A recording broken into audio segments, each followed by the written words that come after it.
এই যুবকেরা একটা বার্তা দিতে চায়, আগামীর নেতৃত্ব হবে মাদক মুক্ত নেতৃত্ব, আগামীর নেতৃত্ব হবে সুদ ঘুষ মুক্ত নেতৃত্ব, আগামীর নেতৃত্বের মধ্যে আমরা কাউকে গমচোর দেখতে চাই না, আগামীর নেতৃত্বের মধ্যে কোন লুটতরাজকে আমরা দেখতে চাই না।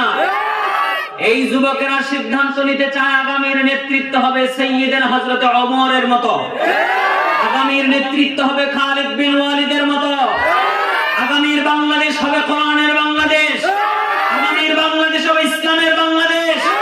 এই জমিনের মধ্যে কোন নাস্তিক মুরতাদের জায়গা হবে না, এই জমিনের মধ্যে ইসলামপন্থী উগ্র হিন্দুত্ববাদীদের কোনো জায়গা হবে না।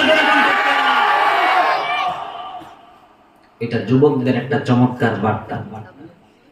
এই যুবকদের মর্যাদার ব্যাপার আল্লাহ তাআলা কোরআনুল কারীমে সুন্দর